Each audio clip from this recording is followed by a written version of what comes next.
Estão a dizer que há vídeos de crianças mortas a serem comidas nos fecheiros de Epstein. Estão a dizer que há provas de rituais satânicos. Estão a dizer que está tudo nos Epstein Files e que ninguém quer falar sobre isso. E um desses vídeos começou a circular como sendo um dos 2000 vídeos dos arquivos de Epstein. Uma criança a descrever canibalismo. Só que há um problema. Esse vídeo não é dos fecheiros de Epstein, nem sequer é do caso de Epstein. Esse vídeo é de 2014. Vem de um caso no Reino Unido onde duas crianças acusaram o pai de fazer parte de uma seita satânica. A polícia investigou e não encontrou provas. E concluiu ainda que os menores tinham sido manipulados para mentir numa disputa de custódia. O vídeo é real. A narrativa que o ligou a Epstein é falsa. E tu perguntas-me porque é que começas assim o vídeo, ao Vasco? Porque no que toca aos Epstein Files, há denúncias definitivamente chocantes. Há relatos perturbadores. Há nomes conhecidos. Mas há muita coisa que não é verdade, que é adulterada pela internet. E outra questão é que não é pelo teu nome estar nos fecheiros, na lista de Epstein, que tu és automaticamente culpado. Não significa que é uma prova de que pertence ao círculo de Epstein. Por isso, no episódio 2 de Epstein Files, nós vamos fazer 3 coisas. Ver o que realmente está nos fecheiros, ver quem também está nesses fecheiros e desmontar os fecheiros e vídeos falsos que estão a circular na internet. Sem sensacionalismo, sem conclusões forçadas. Só uma análise séria, que é o que eu gosto sempre de trazer aqui para o canal. E no episódio 2 iremos falar também de nomes portugueses que poderão ter aparecido e até uma envolvência no caso de Média. Já lá vamos. Sejam bem-vindos e bem-vindas a mais um vídeo do Ó Vasco. E hoje, sejam bem-vindos a mais um episódio de Rastro de Sangue.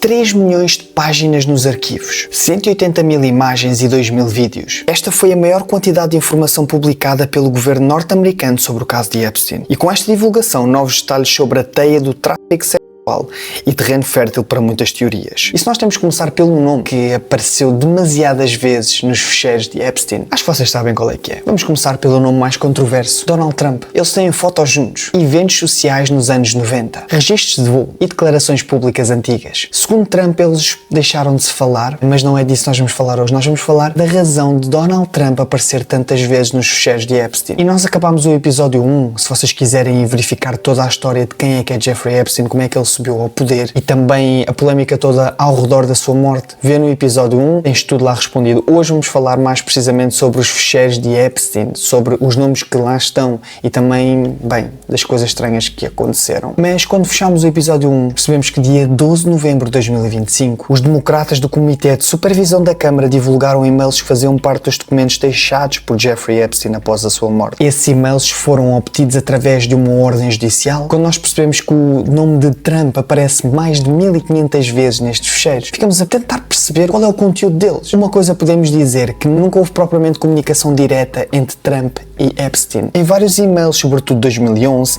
Epstein insinuava que tinha informações potencialmente prejudiciais sobre Trump. Foram divulgados vários e-mails entre precisamente Jeffrey Epstein e Ghislaine Maxwell, e num desses e-mails de 2011 Epstein descreveu que Donald Trump era o cão que não ladrou. Nunca ficou bem preciso o que é que ele quer dizer com isso, apenas podemos supor. Epstein nesse e-mail dizia que uma certa rapariga tinha passado horas na casa dele com Trump e que mesmo assim Trump nunca era mencionado nas acusações diretas. Maxwell respondeu apenas: tenho pensado nisso. Ao fim e ao cabo não existe muito mais conteúdo neste e-mail, mas o que nós podemos concluir, e segundo republicanos do Comitê e a Casa Branca, essa rapariga seria Virginia Giuffre e nós falámos sobre ela no episódio anterior. Se tu não viste, convém veres para perceberes o porquê deste nome estar a ser falado. E aqui está o ponto essencial. Virginia Giuffre nunca acusou Trump de qualquer abuso.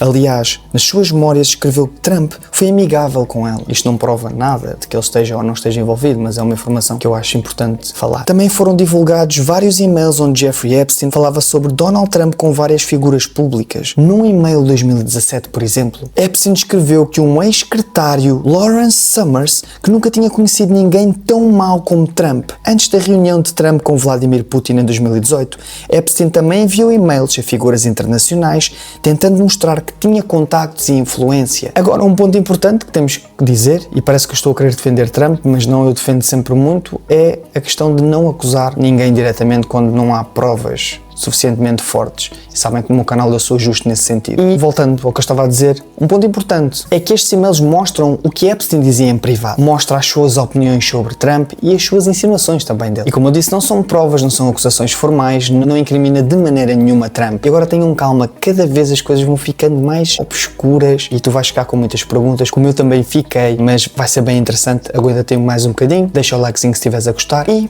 não te esqueças dos pontinhos hype que são muito importantes para nós chegarmos ao top 3 finalmente, será que é esta semana? Agora chegamos ao início de 2018. O irmão de Epstein, Mark, sugeriu que Jeffrey perguntasse ao ex-conselheiro de Trump, Steve Bannon, se Vladimir Putin teria alegadas fotos de Donald Trump. Nessas fotos seria Trump a praticar sexo oral. Um tal conhecido de Bubba. A mensagem gerou especulação de que Bubba poderia ser Bill Clinton, já que era esse um dos seus apelidos. No entanto, em 2025, Mark Epstein afirmou que a mensagem era uma piada e que Bubba não se referia a Clinton, mas sim a uma pessoa privada que não é figura pública. Entre os ficheiros divulgados há também uma denúncia feita ao Centro de Denúncias do FBI em agosto de 2020. E aqui as coisas começam a ficar graves. Uma mulher alegou que em 1984, quando tinha 13 anos, teria sido traficada para Jeffrey Epstein e que estaria grávida. Segundo a denúncia, ela afirmou que Donald Trump teria assistido ao assassinato de um bebê recém-nascido e que o corpo teria sido atirado pelo iate para o lago Michigan. Ela também alegou que Trump teria pago várias vezes para forçá-la a ter atos sexuais. O documento foi registado de facto como denúncia. Agora o ponto essencial, não há informação pública que confirme que estas alegações tenham sido comprovadas, não há acusação formal relacionada com esta história e não há registro de processo criminal baseado nesta denúncia. Outra questão que também foi feita, uma verificação, foi que as datas não coincidiam com a cronologia conhecida da relação entre Trump e Epstein e não conseguiram encontrar qualquer prova que sustentasse as alegações. Mais tarde, em 2026, surgiu um e-mail interno que mostrava que o denunciante tinha feito um follow-up à queixa, mas isso continua a ser um registro de alegação e não é necessariamente uma validação. O NTOC, que é o Centro de Denúncias, recebeu uma denúncia alegando que Trump foi uma menina de 13 a 14 anos a praticar sexo oral nele e que ela foi atingida no rosto depois de estar a rir-se de mordê-lo durante o ato. A suposta vítima também tinha sido alegadamente acusada por Epstein e a denunciante é uma amiga da suposta vítima que afirma que esse ato ocorreu há aproximadamente 35 anos em Nova Jersey. As denúncias continuam a chegar e uma denúncia, precisamente em 2020, alegava que Trump violou aos 13 anos numa festa em Mar-a-Lago. A denunciante acusa Trump de frequentar várias dessas festas. Bem, eu não posso dizer isto propriamente aqui no YouTube, tenho uma limitação, desculpem, mas vamos dizer que não posso dizer exatamente o ato, mas é realmente estranho. E basicamente ele leiloava as crianças de alguma forma. A suposta vítima afirma que muitas delas foram levadas para quartos e forçadas a serem penetradas sexualmente por Trump, além de praticarem sexo oral nele. A denunciante ainda alega que pessoas mais velhas como Elon Musk, Donald Trump Jr., Ivanka Trump, Eric Trump, Alan Dershowitz e Robert Shapiro estavam presentes. E bem, agora podemos dar uma pausa a Trump, porque Trump tem muitas mais coisas, mas eu continuo aqui a falar de várias alegações e mais uma vez eu vos lembro e vou sempre lembrando, isto são apenas denúncias que não sei, entretanto já seguiram para a frente, porque isto é um processo tão grande que tem tantas denúncias. Imaginem o que é o FBI e a polícia da América e bem, mais envolvidas, não é? Tanto em França também que está a acontecer e vários outros países com esta nova informação de Epstein. Imaginem a polícia ter que estar a investigar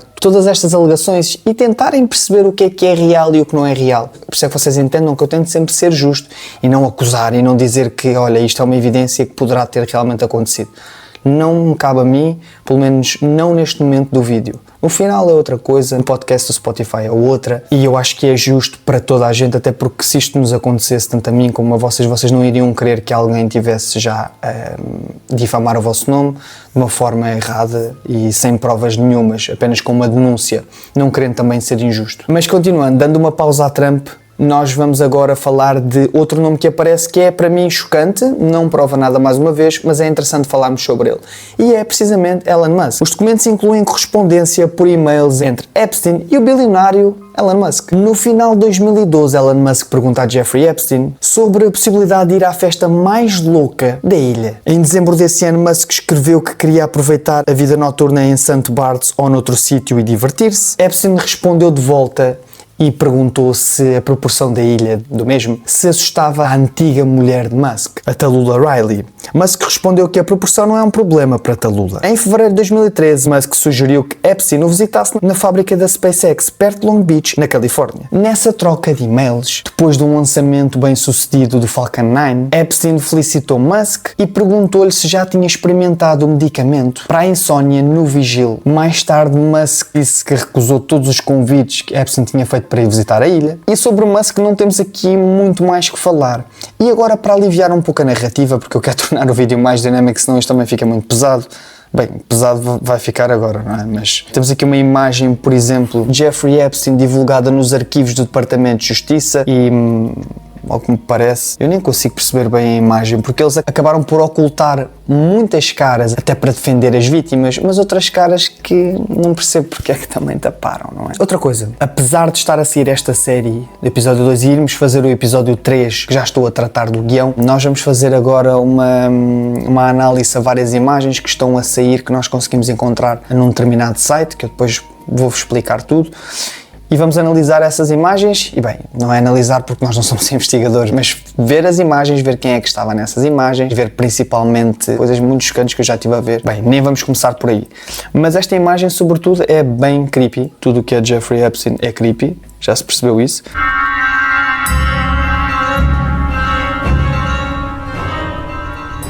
Este e-mail aqui chocou-me bastante. Aconteceu numa terça-feira, dia 3 de novembro de 2014, às 7h02 e 41 da manhã. E a identidade da pessoa que enviou o mail perturbador para Epstein foi omitida, não é? Como grande parte das coisas estão a ser omitidas, sabe-se lá porquê. E ele diz: obrigado pela noite divertida, a tua mais nova era um pouco naughty. Naughty nós podemos traduzir para ser mal comportada, desobediente, travessa. Claro que se entende que aqui era com o intuito sexual, pelo menos é o que eu entendo. Outra troca de e-mails que refere um vídeo torto, na qual o nome do associado também é omitido. Vocês estão a ver aqui as fotografias e conseguem ver que não sou eu que estou a omitir, foi simplesmente a divulgação dos fecheiros. E isto foi enviado pelo iPhone em 2009, 25 de Abril, à 1h07 da manhã. E basicamente diz: onde é que tu estás? Estás bem? Adorei o vídeo torto. Um vídeo aqui que eu também vos quero mostrar. Vocês conseguem ver que é Epstein a perseguir uma criança pela cozinha, parece uma criança.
E isto tendo em conta que nós sabemos o que é que se passava nas quatro paredes com Jeffrey Epstein e com as pessoas que estavam com ele, temos aqui outro e-mail que foi enviado dia 23, terça-feira, em 2017, às 4h32 da tarde, foi enviada para Jeffrey Epstein e quem enviou também não se consegue ver. E bem, basicamente diz que eu conhecia tal que não se consegue ver, ela parece a Lolita de Nabokov.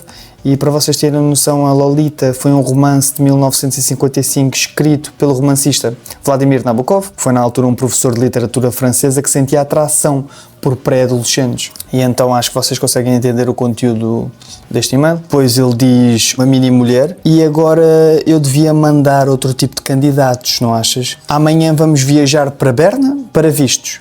com os melhores cumprimentos, e mais uma vez também não se vê para quem é que ele estava a falar. Um próximo e-mail que foi enviado já em 2018, foi um ano antes dele ter morrido. Encontrei pelo menos 3 jovens muito boas, mas estávamos cansados. Conhecemos esta, não é uma rainha da beleza, mas ambos gostamos bastante dela. Neste vídeo eu não vos irei mostrar muitas imagens, mas esta é uma delas que eu acho que, não sei o que é que poderá dizer, pode ser creepy, poderá não ser creepy. Vocês tiram as vossas conclusões. Outra questão também aqui, os ficheiros incluem também várias trocas de e-mails em que associados de Jeffrey Epstein sugerem mulheres para possíveis empregos ou encontros. Num e-mail 31 de março de 2017, um associado com um nome ocultado sugeriu uma mulher para um trabalho, a dizer que ela quer muito o emprego, mas não é tão bonita como as outras candidatas, acrescentando que ela estava disposta a fazer tudo. Numa outra troca de mensagens, dia 21 de novembro de 2015, perguntaram: há alguma amiga para o Jeffrey enquanto estás a recuperar? O associado respondeu sugerindo uma jovem: tenho uma amiga próxima, mas não sei se é o teu tipo, talvez esta rapariga, simpática de 20 anos, americana. No e-mail de 2013, alguém ligado a uma agência de modelos em Paris escreveu: acabou de chegar uma brasileira e bonita de 19 anos. No mesmo ano, outra pessoa enviou uma fotografia de uma mulher com uma t-shirt da SpaceX. Em 2014, outro remetente escreveu: não aguento mais, acabei de ver uma rapariguinha mais linda na Madison com o cabelo louro comprido e macio. E esta imagem nós já tínhamos visto no outro vídeo e até falámos deste homem, que era o André Mountbatten Windsor. Fotografias parecem mostrar Andrew ajoelhado sobre uma mulher deitada no chão também foram incluídas na última divulgação dos arquivos de Epstein. Em 2 imagens, o ex-príncipe aparece a tocar na barriga de uma pessoa não identificada que está completamente vestida. Outra imagem mostra ele a olhar diretamente para a câmara. Não há contexto fornecido para as fotos e não está claro quando e onde elas foram tiradas. Claro que Mountbatten acabou por negar tudo. Outro nome interessante que também apareceu, e eu queria falar dele, foi Bill Gates. Epstein redigiu e-mails em 2013 endereçados à sua própria conta, alegando que Gates tinha tentado fornecer secretamente medicamentos para doenças sexualmente transmissíveis à sua então esposa, Melinda French Gates. Gates negou as alegações. Aqui outra alegação que eu quero que fique claro, porque já sabem que na internet e hoje em dia com a inteligência artificial consegue-se facilmente manipular imagens, e foi o que aconteceu. Se havia algumas dúvidas aqui, eu vou aqui também retirá-las. Numa dessas alíneas aparecia que Epstein estava vivo e foi visto em Tel Aviv, Israel, e basicamente diziam que a sua morte foi encenada pela Mossad, e isto será um ponto que nós vamos tocar no próximo episódio, só para vocês ficarem aí com o bichinho, se Epstein realmente pertencia à Mossad ou não, mas isso não vamos falar hoje. Simplesmente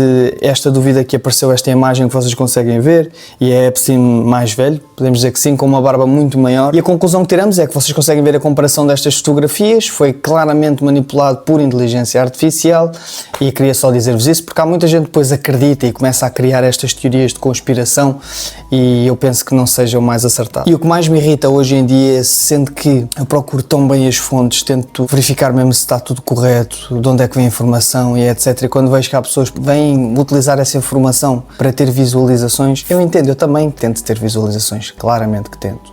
Toda a gente tenta se tu estás a criar um conteúdo para a internet. É inevitável, tens que ter visualizações, queres ter sucesso. Por muito que gostes do que faças, queres ter sucesso. Só que às vezes é só verificar na internet se as coisas são verdadeiras ou não. Uma coisa é enganar-te, que já me aconteceu, já aconteceu a toda a gente, enganar é o ser humano. Mas outra coisa é quando tu sabes que aquilo poderá não ser real e tu vens para a internet e falar sobre aquilo como se fosse real. E nem é uma teoria de conspiração, porque existe a teoria de conspiração que ele poderá estar vivo. E eu acho isso super viável se tiveres pontos e disseres no início, como eu já disse 1000 vezes, que é uma teoria de conspiração. Agora, vires para a internet e dizeres que aquilo é real, para mim isso já é demais.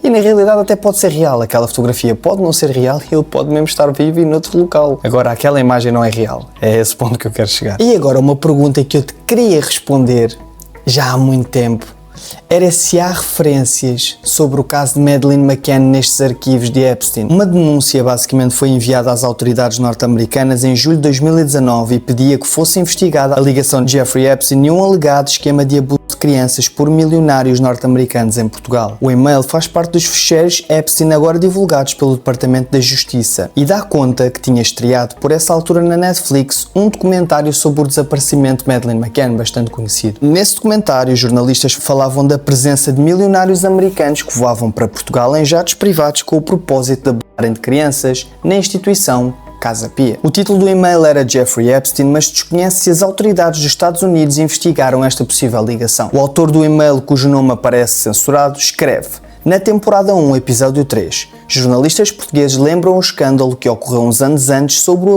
de crianças num orfanato português. A mensagem termina com a indicação: esta pode ser uma linha de investigação que podem querer acompanhar. As afirmações referidas na denúncia dizem respeito a declarações da jornalista Felícia Cabrita, que surge no documentário a relatar ter encontrado provas de ligações entre cidadãos norte-americanos abastados e a instituição. No filme, a jornalista afirma que desde a década de 1960 esses indivíduos se deslocavam a Portugal, obviamente com a conivência de elementos no topo da Casa Pia, e que faziam dessas crianças o que bem entendiam. De acordo com os documentos divulgados até agora, esta é a única referência à Casa Pia. Há de facto vários registros de voos da TAP e por isso quase que podemos reconhecer que isto é muito estranho e deveria haver de facto uma investigação, porque se isto se vier a comprovar é muito estranho, não é? Alguém tão preocupado no episódio específico em que se fala desse assunto, em que uma informação vaze, uma tentativa de controle de informação. Isto demonstra que há algum medo, e se há algum medo, quer dizer que há aqui alguma coisa estranha que deveria ser investigado, porque o caso de Casa Pia em Portugal é gigantesco,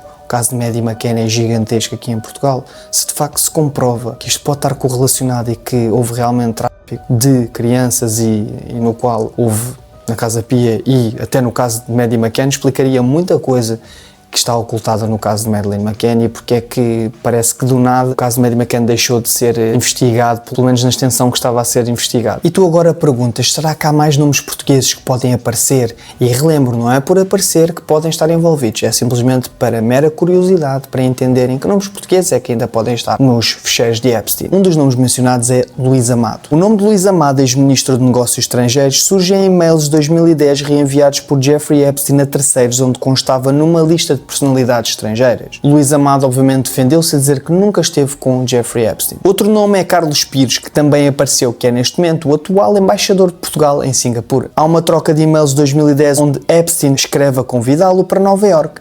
Pires responde de forma cordial. O diplomata afirmou mais tarde que nunca houve qualquer encontro e que o teor de e-mails era meramente circunstancial e profissional. Outro nome é Maria Gomes de Mel. O nome de Maria Gomes de Mel surge em documentos relacionados com reservas de voos entre Nova Iorque e Paris, e para terem um contexto, ela era, ao fim e ao cabo, casada com um mordomo de Jeffrey Epstein, isto em Paris. Ela disse que ao longo de quase 20 anos nunca viu nada impróprio na casa ou até na ilha que envolvesse menores. E bem, o avião privado de Jeffrey Epstein chamado Lolita Express fez escala pelo menos 4 vezes na ilha de Santa Maria, nos Açores, entre 2002 e 2013. Eu sei que vocês podem ver realmente os nomes que aparecem na lista de Epstein, mas eu vou dizer aqui só alguns para fechar o vídeo.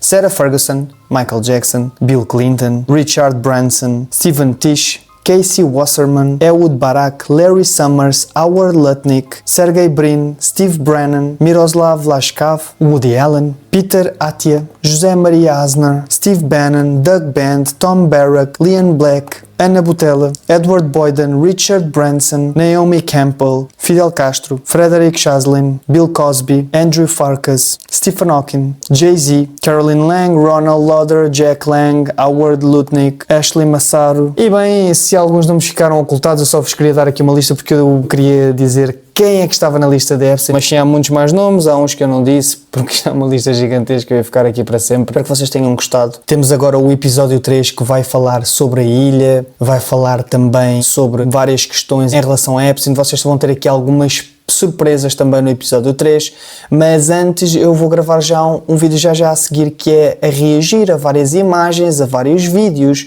de Jeffrey Epstein que estão num site. E vai ser tudo fresco, vou estar ali a reagir, não sei como é que vai correr, não faço ideia, vamos tentar e testar. Por isso, esse vídeo até se calhar vai sair primeiro do que o episódio 2, porque vai ser mais fácil de editar do que este, porque este fica sempre mais difícil de editar, obviamente. Mas, um grande abraço, até à próxima. Não se esqueçam de dar o likezinho, dos pontos hype e de irem ao meu Spotifyzinho ver o podcast. Um grande abraço e ao Vasco!